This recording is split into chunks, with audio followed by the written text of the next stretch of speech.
Question numéro 6 de géométrie dans l'espace. Comment est-ce qu'on manipule des représentations paramétriques de droite?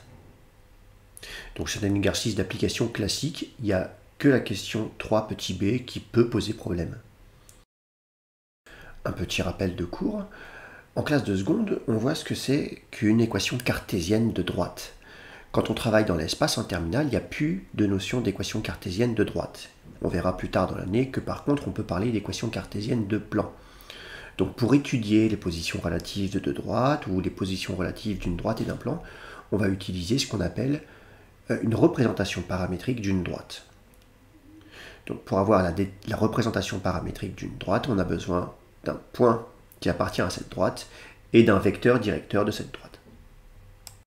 Considérant une droite D passant par un point A de coordonnées x, a, y, a, z, a et le vecteur directeur U, a, b, c, alors D est l'ensemble des points M de coordonnées x, y, z qui vont avoir des coordonnées de la forme, donc x est égal à xa plus at, y est égal à yk plus bt et z est égal à za plus ct. En fait, chacune des coordonnées de M s'exprime comme une fonction affine, fonction de t.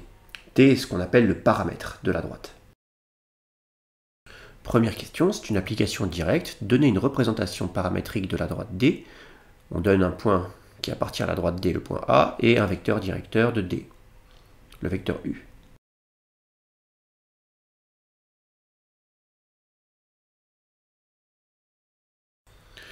Donc on applique tout simplement. Les points M de coordonnées x, y, z qui appartiennent à la droite D sont les points de coordonnées x qui va être égal à 3 moins t, y 8 plus 2t et z 5 plus 3t.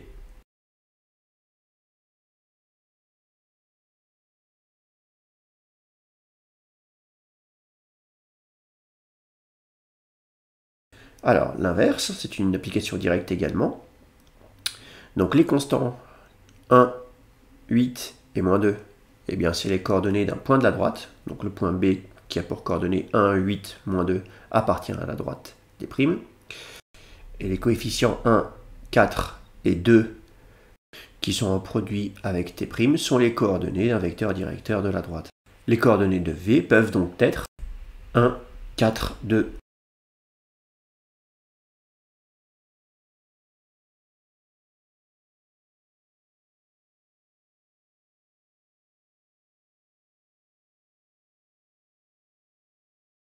Les droites D et D' sont-elles parallèles? Donc pour vérifier si D et D' sont parallèles, il suffit de vérifier si des vecteurs directeurs de D et de D' sont collinéaires. Donc est-ce que U et V sont collinéaires? C'est la question qu'on se pose.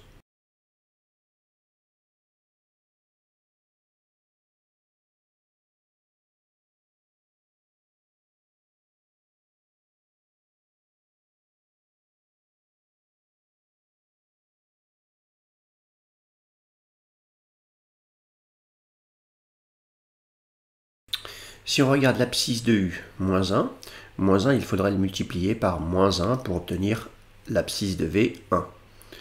Donc si on regarde ce coefficient, si U et V étaient collinéaires, alors U serait égal à moins 1 fois V. Or ici, en multipliant l'ordonnée de U 2 par moins 1, ben on obtient moins 2, on n'obtient pas 4. Ce qui signifie, ça ne sert à rien de regarder pour la côte, que U et V ne sont pas collinéaires. Il n'existe pas de réel cas, tel qu'on puisse écrire U est égal à KV, ni même V est égal à K fois U.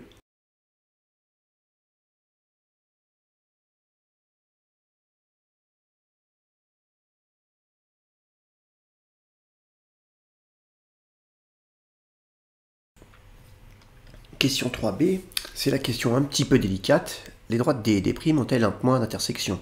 Et oui, on est dans l'espace. Donc, deux droites ne sont pas forcément soit parallèles, soit séquentes. On peut avoir un troisième cas de figure où les droites sont non coplanaires. Elles sont ni parallèles et n'ont pas non plus de point d'intersection.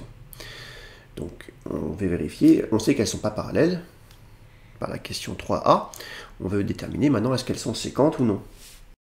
Supposons qu'ils le soient. Supposons que D et D' sont séquentes, eh bien on a un point de coordonnées x, y, z qui vérifie donc pour un t, pour une certaine valeur de t, la représentation paramétrique de la droite D, et pour un certain t', la représentation paramétrique de la droite D'. Donc si on avait un point d'intersection entre D et D', eh bien on aurait un paramètre T et un paramètre T', peut-être des paramètres différents, pour lesquels eh bien, on aurait les mêmes coordonnées x, y, z. Ce que je propose de faire, c'est de résoudre un système d'équations à deux inconnues et déterminer les uniques valeurs de t et de t' qui vérifient 3 moins t égale à 1 plus t' et 8 plus 2t est égal à 8 plus 4t'.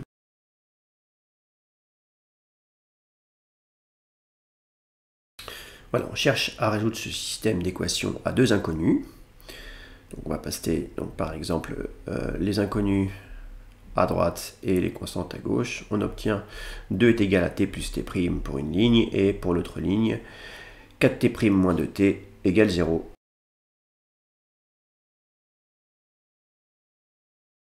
Alors, donc si je remplace la ligne 2 par la ligne 2 plus 2 fois la ligne 1, j'obtiens donc 4.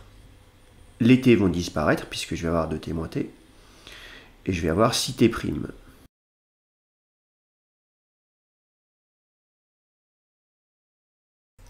On a donc t' est égal à 2 tiers.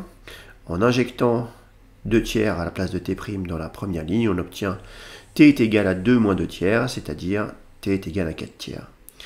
On a donc t est égal à 4 tiers et t' est égal à 2 tiers.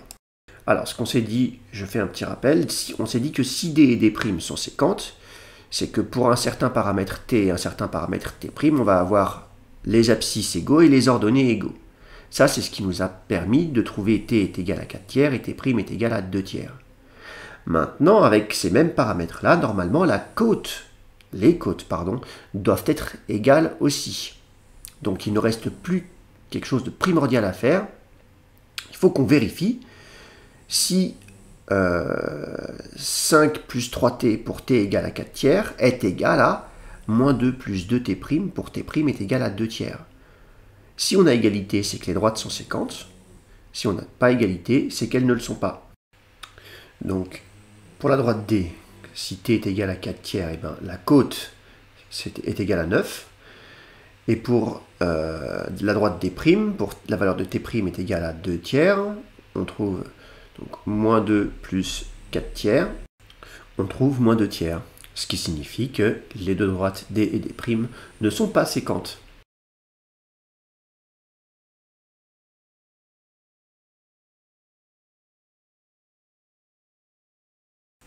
Alors, j'insiste bien là-dessus. Habituellement, une vérification, on ne la fait pas forcément parce qu'on se dit je me fais confiance, j'ai pas fait d'erreur de calcul.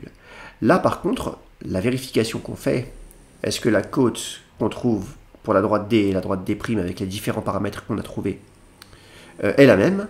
Eh bien, c'est pas une vérification qui nous permet de déterminer si on a fait une erreur ou pas. C'est une vérification qui nous permet de dire si les droites sont coplanaires ou si elles ne le sont pas.